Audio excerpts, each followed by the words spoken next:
It is finally here. The Super Mega Riftbound Podcast, episode 1, coming your way. My name is Eli.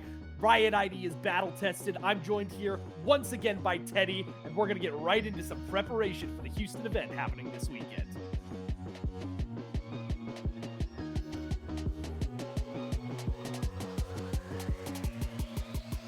Welcome in, everyone. Episode 1. We're finally here. Eli, feeling good, feeling great. It's been a fun few weeks of Riftbound for us since it's actually, even though it's been 1 week for you guys since you guys listened to episode 0, it's been 2 weeks for us since we recorded episode 0. We recorded before all of Thanksgiving break happened. We both went on trips, which we'll talk about here in a second. But today we have, like Eli said in the intro, just Houston preparation. We know a lot of people, this is going up on the day of Houston, so a lot of people may be listening to this before coverage starts at home. If you're listening to this and you're playing in the event, kudos to you to get some last minute preparation in. That's awesome. But today we're going to be talking about Houston Metagame, what to expect from just this event. We all know it's the first North American big event run by Riot. If you've been seeing pictures come out, this event looks awesome. Oh, it looks amazing. I know. Teddy. I got I'm chills so jealous. just looking at the venue. We got to go to one at some point. Yeah, yes, 100%. We'll get out to one, no problem. But yeah, 100%. Riot knows how to throw a production, man. They know what they're doing. It's great. Yeah, it is just like comparatively, like obviously Pokemon World is amazing. Like that's what I compare it to, and that's a World Championships. It looks like I'm lost at words. I come from Yu-Gi-Oh. Yu-Gi-Oh just throws a convention hall with like 2 banners, maybe in the side of the room thrown up. You like walk around the side, you go out of the room, and people are like outside of the venue, just sitting against the wall. It looks abysmal comparative to what Riot has put together for this. So I'm really excited that this is the game that we've decided to play, and this is the game we've decided to lock in on.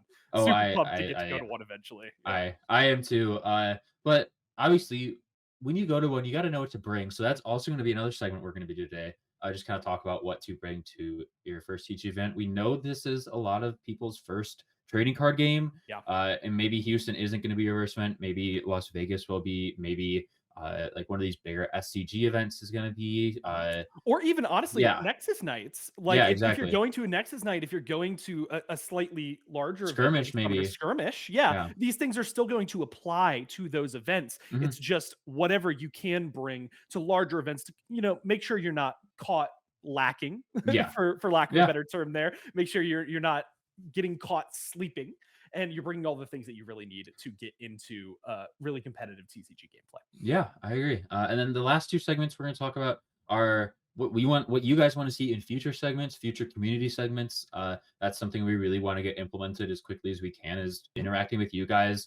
So we'll talk about some ideas we have for that, and obviously a call to action for you guys and what you guys want. And finally, we have a little bit of a giveaway that we're going to be running for our first 4 episodes. So if you guys are interested in what that is, stick around to the end of the episode.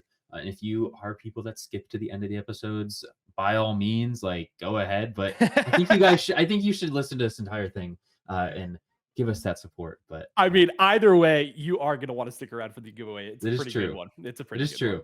But to kick us off here, we're just going to talk about our last week in Riftbound. This week is going to be our last 2 weeks in Riftbound since our last podcast. This will be a staple piece of this podcast, just so you guys get to kind of experience what we're experiencing on a day-to-day basis beyond this podcast. So I'll get us started. My last week in Riftbound actually has been not a big last week in Riftbound, unironically. I was in Nashville for Thanksgiving break with my family, which was really cool.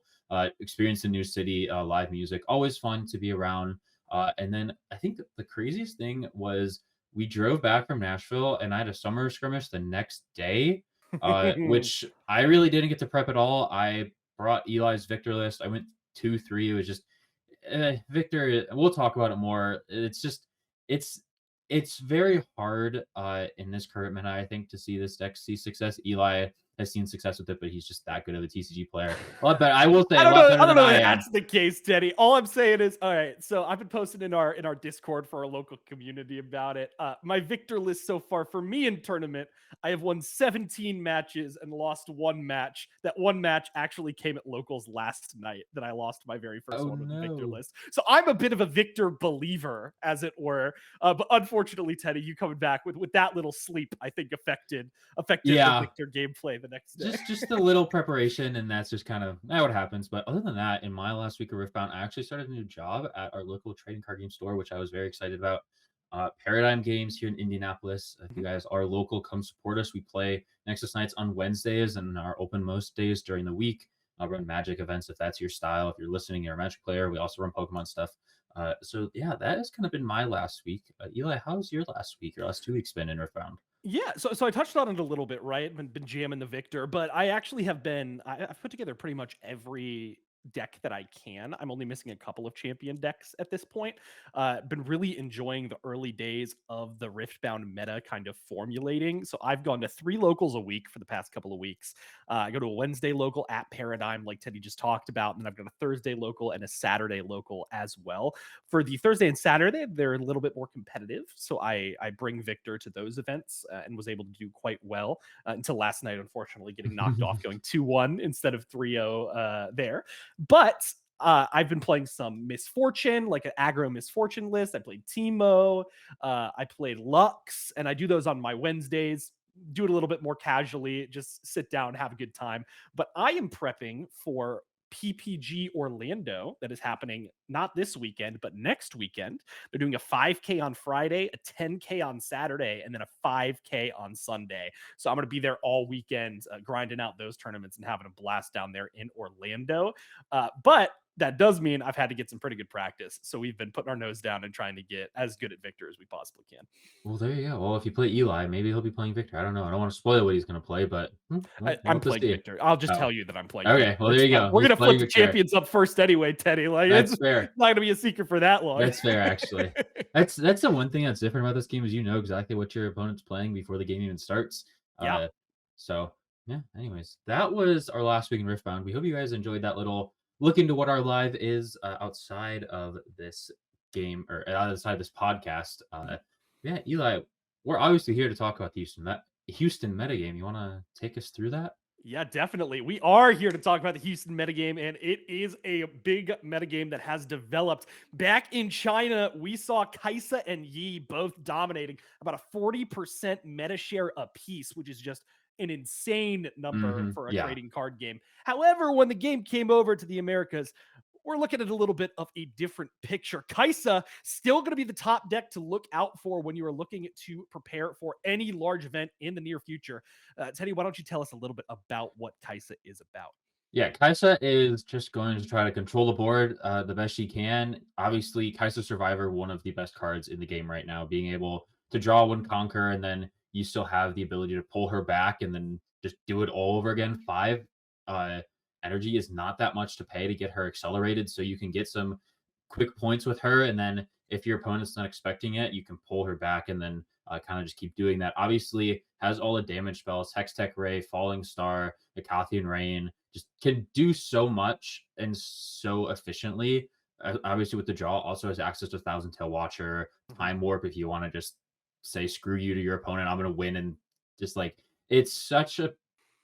I hate to say it is such an oppressive deck. When it goes off, it's like you can't do anything about it. You can try your best, but I'm sorry, you're not going to really be able to do much about it. Yeah, no, Kaisa is very good at punishing any small mistake that the opponent makes. If you overextend even a little bit, Kaisa is going to be there to rein you back in. So it certainly is the deck that you need to look out for. I know everyone has been talking about it. Like we said, 40% meta share in China, performed incredibly well over there, has performed super well in the States as well. But we have seen a slight decline in the play rate of Kaisa, and we're going to get into it a little bit with some of our later decks. But the next one we're going to talk about here is actually going to be Master Yi. Master Yi, once again, had that 40% meta share in China, but has more dramatically fallen Yeah, off. I think out of all the decks we've had so far, this has been the highest drop off, it feels like.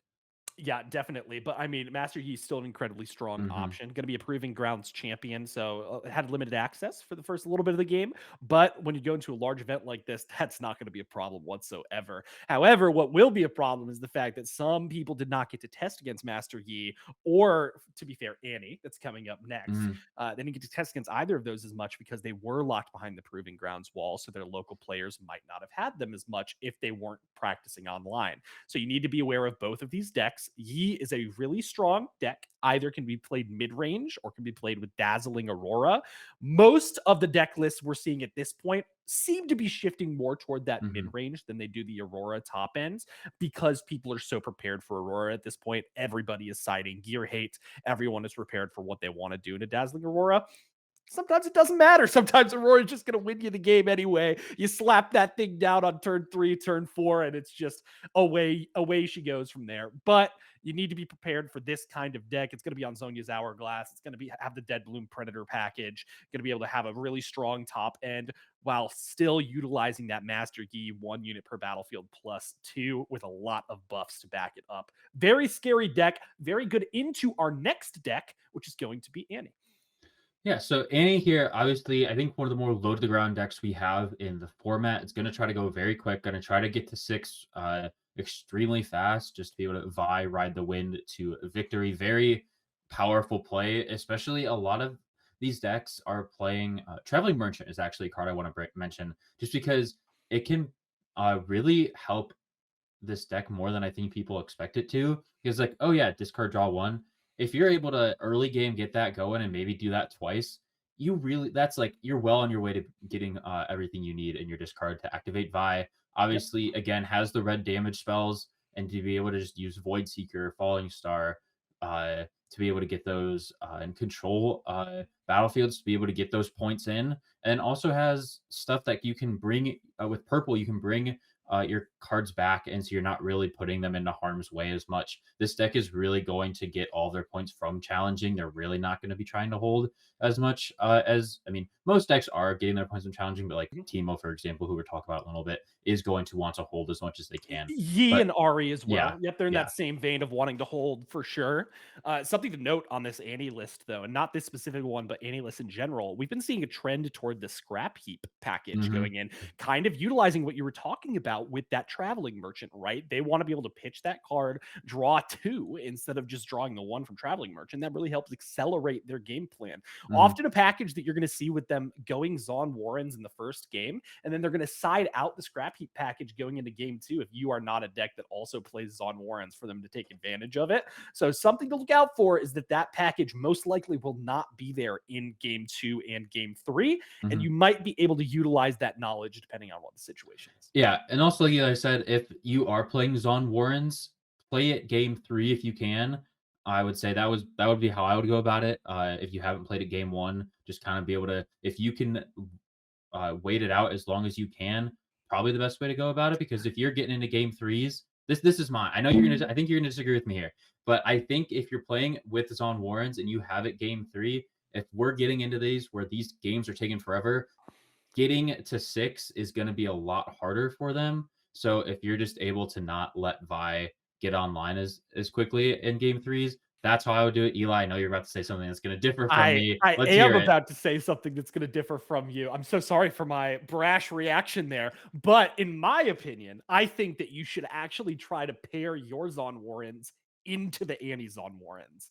I think that you want to, if you are playing that battlefield, pair it against them in game 1, because if you throw it against their Zon Warrens, you are essentially saying, okay, I was probably going to lose this game anyway because they're on their best battlefield and they can accelerate everything. This is true, I'm gonna but throw the game away, put up the others on Warrens, and then if by some miracle you win, fantastic. If you mhm. don't, you still have game 2 and 3 to come back. You just got to know that they are playing Annie going into game 1. Yep, which you will because, like we talked about, those leaders flip up first. So I before see. battlefield That's yeah, selection, yeah, we're gonna be able to see I what do deck your agree. I opponent is yes, playing. yes, Yeah. yes. But that is Annie. Obviously, lots of ways to play this deck. Really enjoy. This is what I'm trying to build, trying to get all the cards. Obviously, Kaises are just ridiculously expensive these Yeah. days. So, yeah. Well, that's Annie. Our next deck is Set. Want to take us through set here? Oh yeah, so Set is actually one of my favorite decks to watch play in this first set. We saw it do spectacularly over the last couple of weekends, winning a 10K tournament that popped up. I believe it won CCS 10K. That's a huge accomplishment. Yeah. We also saw marred in a bit of controversy, but Savitz still did get this deck into the top 4 as well for the other 10K that occurred. So this deck definitely has legs behind it, and we've seen it kind of on the uptrend, including in card prices. We've seen Showstopper Yeah. rise pretty Totally. substantially since the results that this deck posted. A lot of people seem to be gravitating toward this one and liking it. It's pretty standard mid-range type deck. It's leaning more toward the set Kingpin now than it is toward the set Brawler, which is something that we've seen differ from Chinese lists and could be helping us kind of hedge that bet a little bit and separate America's meta from China's meta Yeah. in that circumstance. Definitely a super cool deck. Very mid-range, I think even more mid-range than Yi, but has some tools that Yi does not have. You've got sabotages to rip your opponent's hand. The hand knowledge from sabotage is incredibly important when you're in a game where it is a highly competitive match and you are allowed to take notes in this game. So if you have a notebook, you can write down your opponent's hand. You'll know what's in it for the rest of the game. No chance at forgetting it, right? Until they filter Yeah. through all of those cards. That's The incredibly note taking powerful. ability in this game is, if people use it to their full advantage, it's so overpowered. It can truly help win you games if you're able to get notes and keep consistent notes throughout the games. Obviously, you can only have your notepad open to that game. You can't be flipping back in past games to look at stuff. But still, take advantage, like Eli said, of being able to take notes, especially if you are playing in Houston or are playing in a skirmish this weekend. Use your notes to be able to remember what your opponent has and just in their deck. Anyways, like Yeah. you can write it down and then memorize it for the next game, and then you can keep writing down as you go on. Yeah, Uh, definitely important knowledge. One more thing on this set list before we move on, real quick.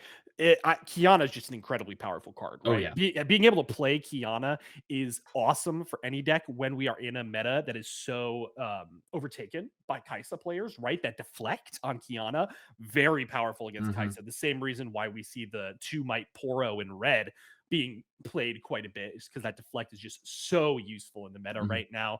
You've got the Kianas. Importantly, the Kiana is really your only source of card draw in this deck. There is not a lot of Yes, card very, draw. very weak card draw. Yeah, not a So lot of card draw to go around in these set lists, in these orange lists in general, unless they're paired with something with a little bit more like orange green. In the case of Yi, has a little bit of mhm. card draw, but that doesn't exist in this deck. So you need to make sure you're Hidden Blade utilizing is, it can be considered hard draw too, it. but Can. not in this list, more or less. Yeah, not as much in set as something like Victor, right? Yeah. Because you're sacrificing a real unit. It's not like Mhm. you're just throwing a token away or you got a tiny death knell to trigger like you do in Victor. Agreed. Yeah. So it definitely can be pretty rough to hidden blade your own things in set specifically, but sometimes you have to, right? You need to see those cards, see if you can get Mhm. out of some situations. Hidden blade is there for you in a pinch. Last note, in the sideboard here, Unyielding Spirit is an excellent card against Kaisa. If you can lock down an Unyielding Spirit into a Falling Star or an Acathian Rain turn, you just feel like you've won the lottery. Yeah. It's awesome play. I think, I don't know who I was watching do it, but someone did it a few locals ago, and I was like, yeah, that's just broken. That's like Yeah. it was a while ago, but it was like one of the bigger locals I'd say Paradigm had. We had like nearly 30 people, and there was a whole share of meta, and being able to, and set did really well that night. Uh, so yeah, that is set. We're gonna move on now to Teemo. Teemo, obviously one of those decks that you want to be holding, using your hidden abilities to be able to hide these cards. Just an overall, I think obviously one of the harder decks to pilot in the meta. Yes. Uh, if you're willing to try it and take on Teemo, do it, but also know that this is not going to be easy to be able to be able to be able to be able. Wow, I said that twice in a row. Uh, to be able to pilot, you're going to have to make a lot of decisions, and it's the kind of deck that if you make one wrong decision, you will be punished for the rest of the game. Yeah, basically just trying to hide a lot of these cards that can help you especially win the game. You have your chosen champion Timo to be able to hide. You have a lot of other stuff, consult the past to draw. And but just hiding stuff makes your opponent really think through things more than they probably should. Just because like, oh, what's there? You obviously have units that you can put there. And it's just really effective and really as much as it still is a good deck. It's also probably the deck in the format that messes with your opponent the most. Which in long days of competition, if you're pairing into a Teemo round 9 of day 1 and you're like, I need to win it to get into day 2, and you're having to think like you have to turn, especially playing into Teemo, you have to turn your brain onto another octave to be able to understand, okay, what could this be? And if they're able to mess with you until and then get to Mundo and Watcher and Singularity turns, it's over. Like if they're in reach by the time they get there, Teemo's gonna really roll through you. So just be careful about this deck. Eli, any thoughts on it? Yeah, it's been a pretty common adage since Teemo and Kai'Sa have been in the meta that Kai'Sa just beats up on Teemo, but we've been seeing that shift recently. A lot of these Teemo players have started adapting to Kai'Sa specifically and making that matchup quite a bit better. We see this list here that we have on screen is a Prismaticism list. Prismaticism, the premier Teemo player at Mm-hmm. this point. Top aided that 10K we were talking about earlier that the set won. We see this first place here in the Runes and Rift event. Very skilled Teemo player. You got to be careful when playing into this deck. Like Teddy was saying, there's a lot of different hidden cards that can pop up and essentially jump scare you. So the big thing you need to know is just read through that card list, read all of the hidden cards, know what they do, and know what would benefit the Teemo player in that spot. It's one of those Mm-hmm. decks you just got to be like, man, if I was in their shoes right now, what card would I hide in this situation? And then try to go from there. So very difficult deck to play, even harder deck to play against. The specialists are going to be on this one, and you need to be prepared. Yeah. All right, Eli, want to take us through our good friend Victor? I do want to take us through our good friend Victor. All right, Teddy and I both love this guy. I used to play Hearthstone, right? Hearthstone being the World of Mm-hmm. Warcraft CCG that they have online, collectible card game. It had a deck in the meta called Mid-Range Paladin around the Grand Tournament time. Victor in this game plays almost identically to how Mid-Range Paladin played in that game, and that was one of my favorite decks of all time in Hearthstone. So as soon as I saw Victor get announced and play like this, I was like, Mm-hmm. oh, I gotta play this champion. And we've seen him do pretty well. A lot of Yeah. people on the initial release of the game thought that Victor was going to be the strongest champion. And that whittled off slightly, right? Yeah. When we saw Kai'Sa and we saw Yi and all the crazy things they can do. Victor famously having the lowest conversion rate at Yeah. Chinese nationals of any deck to it being brought. I don't believe that is something you really need to worry about. I think if you're a really solid Victor player and you're playing a consistent enough list, you can still make it happen. And I know a lot of people agree with me. I've been talking around, and a lot of people are considering bringing this specifically because of the meta shift that has been occurring. We've seen Kai'Sa dip down a little bit. We've seen Set go up. Set is an even matchup, if not slightly Victor favored, at least in my experience. We've also Yeah, not in seen my experience. there you I'm still go. trying to figure out set. Like that's the one matchup I still just have not been able to figure It's out yet. hard. It is hard. You gotta really piece through it. But Victor has a lot of tools. You see a lot of Victor lists on different things. Some lists are on triple seals. Some lists tech and face breaker like this list.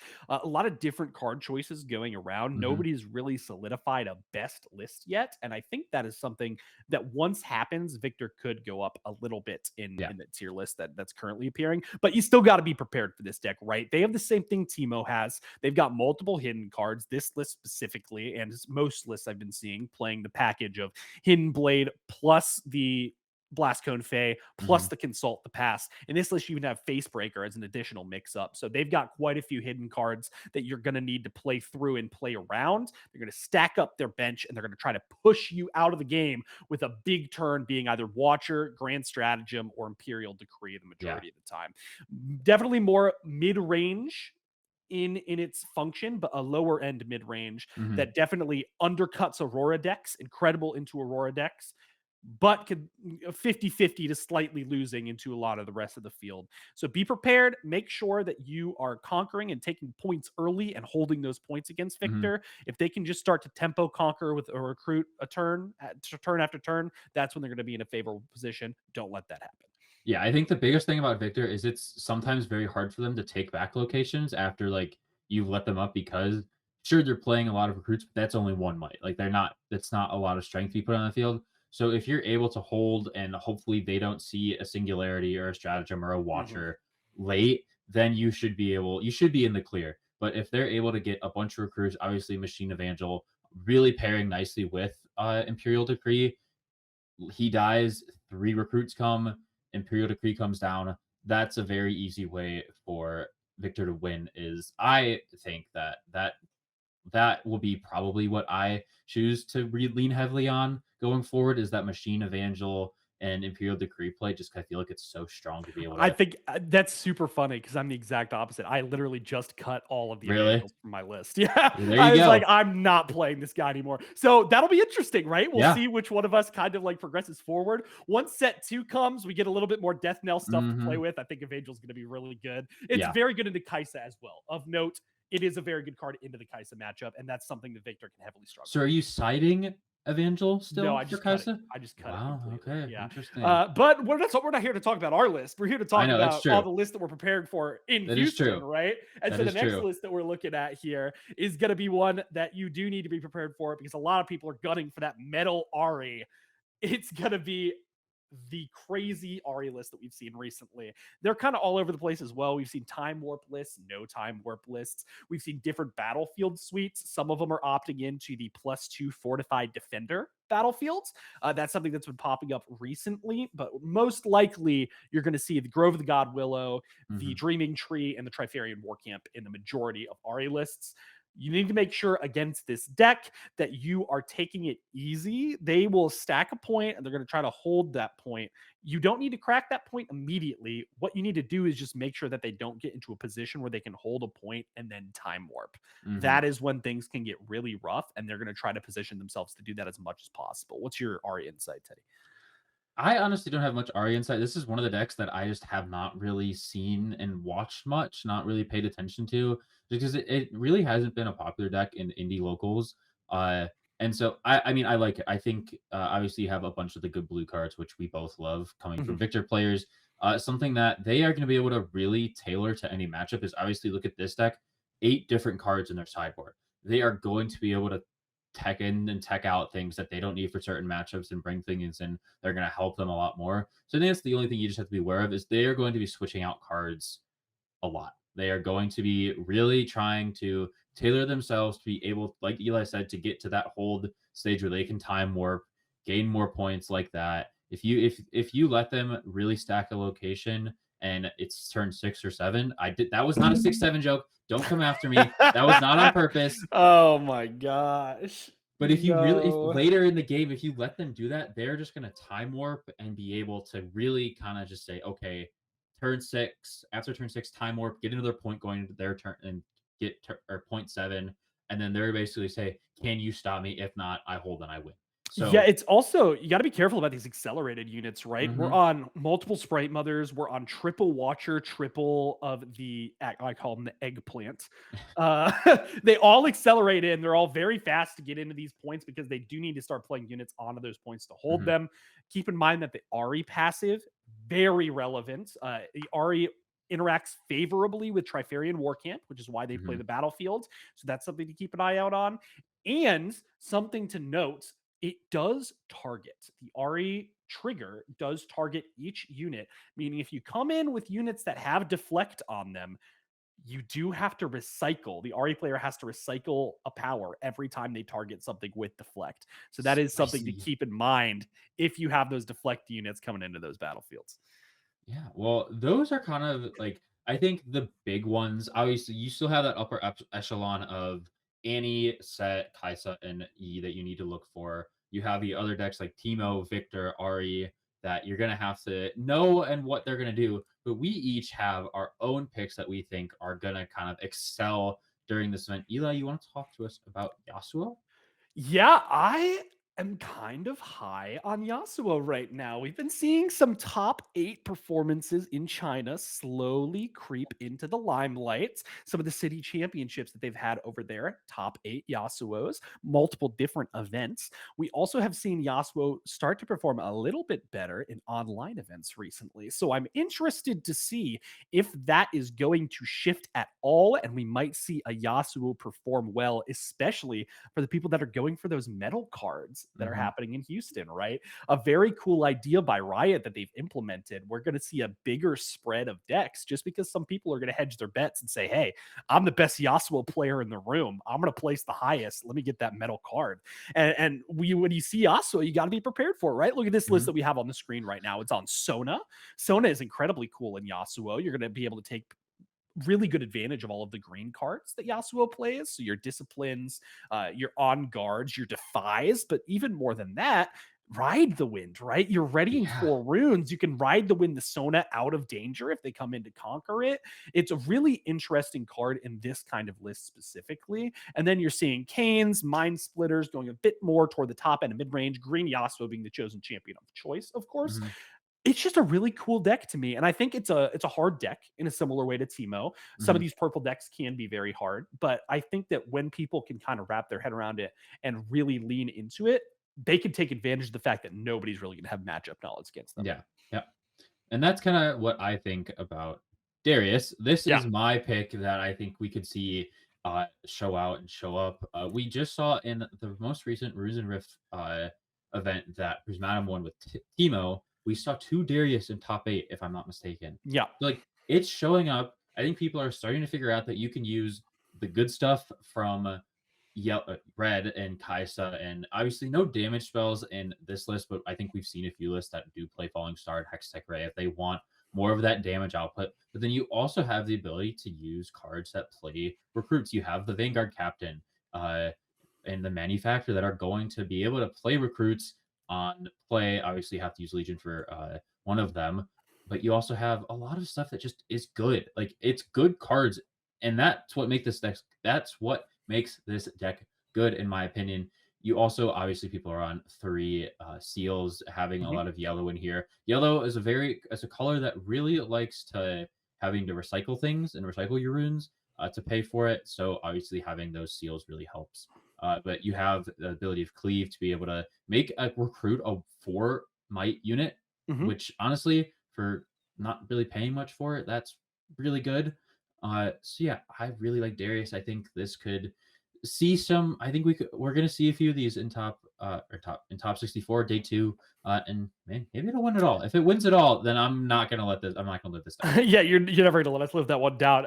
Something to note here as well. Set has been playing this card somewhat too. Divine Judgment is a incredibly powerful card, and no deck utilizes it quite like Darius does, with being able to keep that baited hook around. You're going to recycle all those cards, but the baited hook will stay on the board as one of the gears chosen for Divine Judgment, and that can just continue to have you dig through that deck and come out in a favorable position there. Against Kaisa, Divine Judgment is basically just a win condition by itself. So something to keep an eye on. You need to be prepared for that card in these yellow decks. Well, that is all we have. Eli, any more thoughts on Houston? I know we're both excited to watch. We're both gonna be working. I guess working. I'll be working. You'll be judging at the same event. I'm gonna talk to.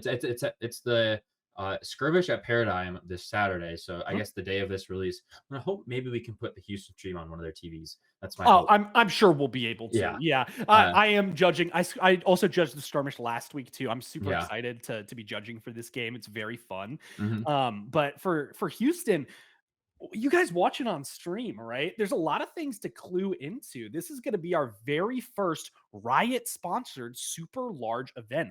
The casting desk that they've put together has not just Casanova, who's incredible, by the way, if you've seen any of their League of Legends work. They also have game producers that are going to be casting this game. So the insight that they're going to be able to provide is going to be quite large. You're going to be able to see a lot of the things we talked about today and even more discussed and really gone into detail to on this day 1 and day 2 stream. It's a huge tournament. Over 1,000 participants are down there in Houston ready to go. So you from home, if you're not there, keep an eye on it, watch those streams, keep clued in, and you're going to see the metagame shift before your eyes.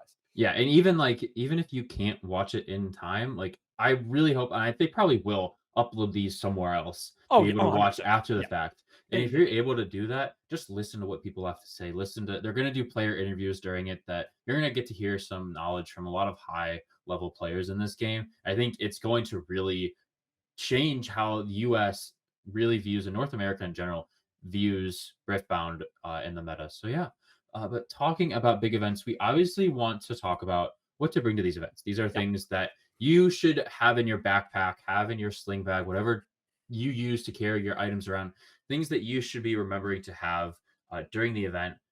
One of the biggest things that I want to start off with before we get into like the nitty gritty of like Yeah. different things, bring a good attitude. Like just off the bat, be nice to your opponents, be respectful. I know it's going to be a long day. You're going to be tired. You're going to be like, oh, I want to go home. Oh, I misplayed this, but don't take it out on other people. They don't deserve that. Like Right.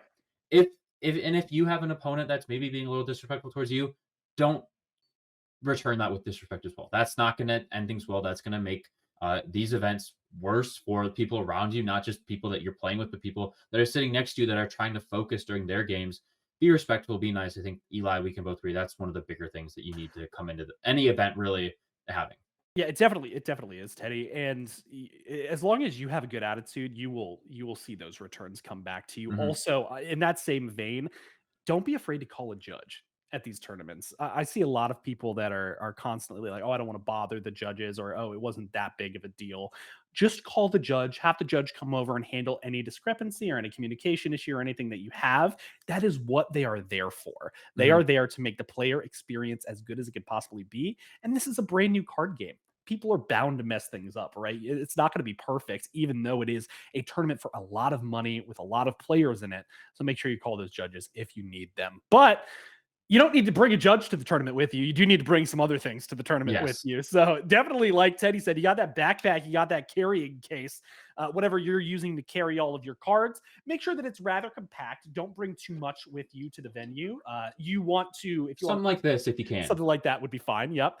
A lot of people will want larger things to be able to trade. Hmm.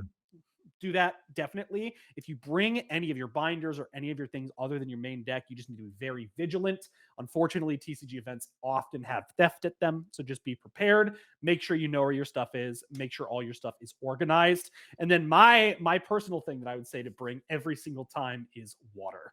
Bring Hmm. as much water as possible. I got my water right here while we're recording. What You was it? may, Your Hawaiian volcano oh yes, water? this is Waiakia, the Hawaiian volcano water that I get. But stay Bougie over hydrated. here, man. You Yeah, can't. I'm so sorry. I I know. know. Yeah, you can't tell from my stock photo of a forest in the background. I Yeah, I just know. live in the lap I of just have a Cubs luxury. cup. This actually fun story about this cup. We stole this. It was full of beer and it was in a trash can at a Cubs game. We're like, these are cool. So my dad and I went around. We stole like 10 of these. Now they're all in my Oh house. my So gosh, yeah. that's Anyways, crazy. back to That's Riftbound. crazy. Back to Rift Round, water. Drink Yeah. it. It's gonna hydrate you. When you are playing in these long events and these long tournaments, you need to eat. You need to drink water. You need to make sure that your mind is at the highest level it can be. Because once you get in the nitty gritty of it, round 8, round 9, going into day 2, Hmm. you will be exhausted. Your body will be feeling And it. I will say, bring a variety of snacks as well. Don't just Yeah. bring 10 granola bars. Bring a few granola bars. Bring some packs of goldfish or cheese it. Bring cheese, like cheese sticks. Really, like just when you are able to satisfy a palate with multiple different sources of food, that really helps as well. Because if you're eating granola bars, you're going to get tired by the end of the day. Like, I want something else. That's going to distract you. So bring, and obviously cheese sticks you have to keep cold. But if you have friends there that maybe are are doing side events, have them hold on to a lunchbox or something like. And I know it sounds crazy, but it'll help so much when you have a whole different plethora of things to eat throughout the day. Definitely. Yeah. Next thing I would suggest to bring, make sure you bring your deck. I have a plethora of stories from personal friends of mine and acquaintances from different card games that are all jazzed up. They fly to the event, they walk into the venue, they check their bag, and their deck box is not in there. They've left it at the hotel, they've left it at home, and they are scrambling to try to figure out what to do, especially because you need to print off or submit a digital deck list for these Mhm. events. That could be incredibly damaging. So just make sure you got that on you. Yeah. And obviously, deck list, you want to also, like Eli said, bring trades. If you're playing in the main event, maybe that's not like your main focus on day one, but you can also have those for day two. You can bring two different backpacks, bring a smaller backpack for when you're playing during the day so you can focus on that, but also have a bigger backpack you can do for side events and trades. Also, just make sure you smell good. Like, it's Yeah. such, like, this is a stereotype in TCGs that people think we smell bad. And it's just like bring deodorant, bring hand sanitizer, bring all these things that you may need to be able to help yourself smell good. If you're sweaty, like bring a washcloth, like that type of stuff that just helps make the whole overall player experience and just the event experience better for everyone around you. And I think that's a lot of things that in this list is just making sure that the whole event is better for everyone. Uh, and that brings a lot of things into it.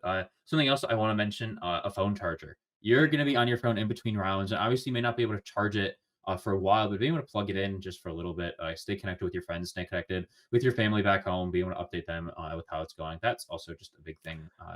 I have a portable phone bank that I'll carry Yes, around at these that tournaments. I'll actually, charge it beforehand, slip it right into my backpack side pocket, yeah. and then use that as my charger for the day.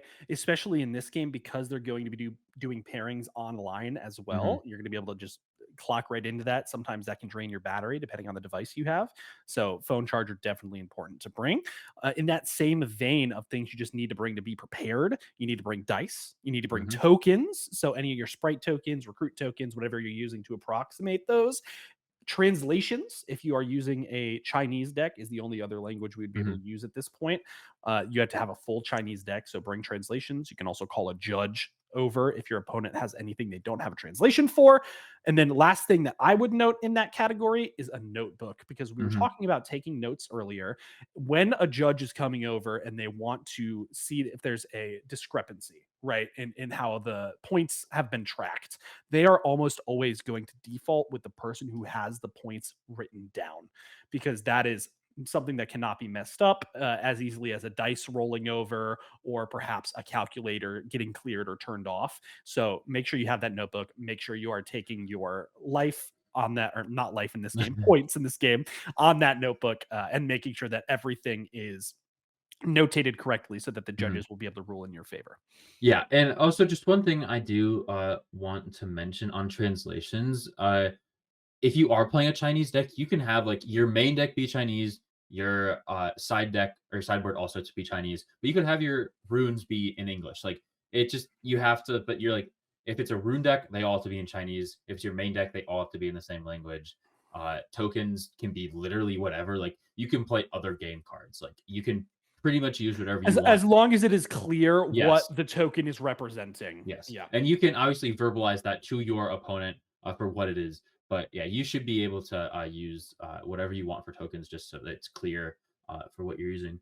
Okay, Eli, anything else that you would bring to TCG events? Any like knickknacks that you bring yourself that you want to talk about? Yeah, I mean, personally for me, and I don't think anyone else is gonna bring this, but I have a little rock that I bring with me. It's like a little fidget toy, right? Mm, Where in yeah. between rounds, I'll like rub it down or like move it between my fingers, keep my hands mobile, and that just helps me focus in between rounds and really kind of like continue that locked in feeling. Yeah. Because it can sometimes be hard. Something grabs your attention, something changes in between rounds to get back into that flow state. And Hmm. so that helps me keep that flow state for me. I know a lot of people use fidget toys, Yeah. but not everyone needs them. Yeah. I bring my AirPods with. That's pretty much whatever I do during these big events where sometimes you just don't want to talk to anyone. Obviously, you're going to be there with your friends and people you know. You're like, "How'd you do? How'd you do?" To Mhm. have those conversations between rounds. But sometimes you just need to go find a quiet corner outside the event, the center, like where the main tournament is happening. Pop your headphones in. That's what I do a lot, just to be able to recenter myself, focus. And sometimes for me, it helps getting out of that flow state for a second. Mm, Uh, by just listening to music and tapping along. Like literally, what I'll do is I'll just like have my finger and I'll just tap along to the beat with my fingers, mm. just because kind of just help me focus. Yeah, headphones also just if you want to bring those to be able to kind of help yourself throughout the rounds. But yeah, that is basically our overhaul checklist of what to bring to a TCG event. If you guys have anything that you bring, let us know. Comment down below. It'd be really cool to see. I know obviously people have so many different things that they bring to events that help them. Yeah. They focus that what's the word? Superstitious. If you're superstitious, people are gonna there are superstitious TCG players that are gonna bring these things that really help them stay focused throughout the event. But yeah, the next one we're gonna talk about some future community segments that we want to bring into it. We want to really like we focalized in episode 0 and also at the start of this episode, we want to bring the community in. So Eli, you want to talk about in more in depth about what different segments we're going to be doing? Yeah, so we're kind of shopping a couple of them right now between the two of us, trying to figure out what you guys are going to want. We got some good feedback from episode 0 when we asked a similar question, and we definitely have taken those into consideration. Mhm. We're going to try to do some of these segments. One of the things that we're considering doing is something like a deck doctor. So community member could send in a deck list every week, and we would select that deck list and choose and see what Teddy or I would change or how it played, anything like that, kind of do community feedback in that way.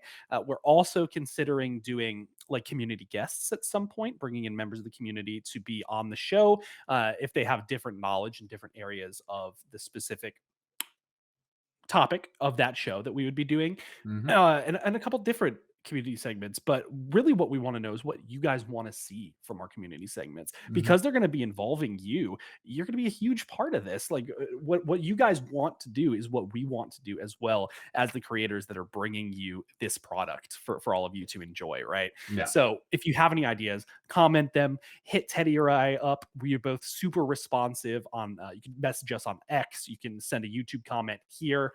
We'll respond to If it. you find us on Discord, like, I'm not gonna Yeah, say no to a I'm not gonna just, like, say no, like, "Oh, this person DM me, I'm not responding." No, I will respond, like, we both will too. yeah, we're super communicative, and we really want you guys to be a central pillar stone of this podcast. So just let us know your ideas. We would love to hear them, and we'll try to implement as many of them as possible. But speaking of I have one more community, thing. oh Yes, please, please, before that, I wanna plug the Discord because we didn't plug it in yes, episode 0. It's not very active. We only have 4 people in there right now, but we haven't really activated it that much. I wanna mention the Discord because that's where a lot of these things are gonna happen.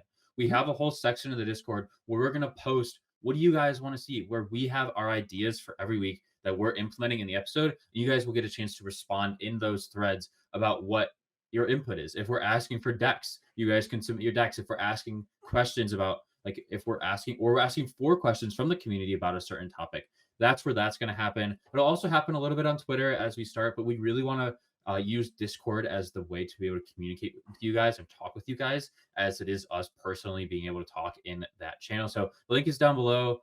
Join the Discord, come say hi, enjoy topics of conversation, and just, yeah, we're excited for that to keep growing. We know there are a lot of Discords. We know people have their main Discords that they are a part of, but if you guys do want to support us that way, that would also be amazing.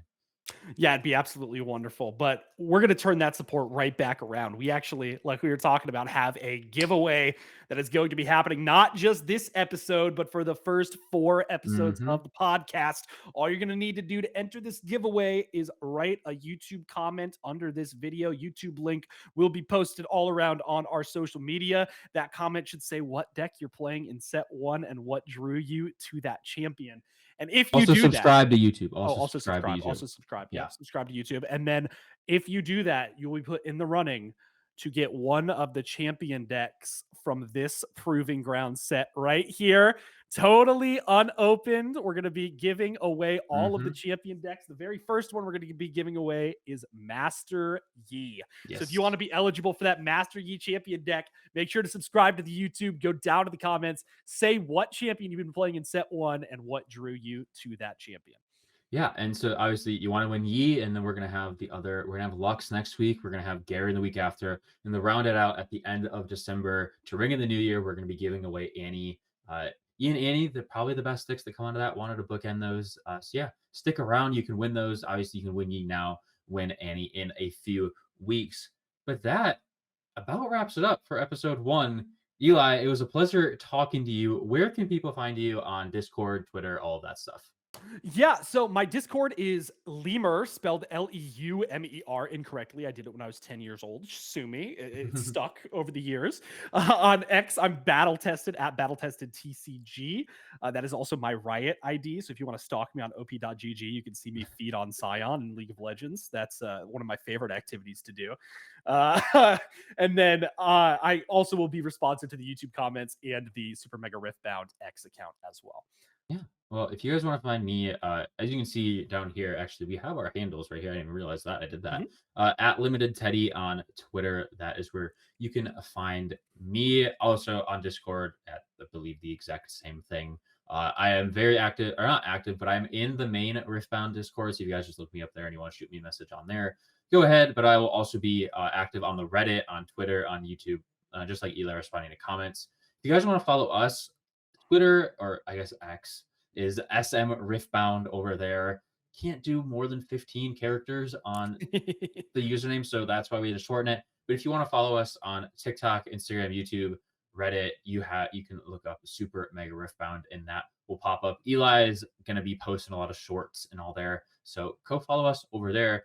But that is episode 1. We hope you all enjoyed. We hope you all enjoy Houston coverage. We'll be back next week to preview PPG Orlando, where Eli will be playing, talk about kind of our picks from this from Houston, how those did, and how that could really, because honestly, there might be a big meta change within a week before PPG Orlando pops up next weekend. So tune in next Saturday. Again, we'll be early before that weekend pops up.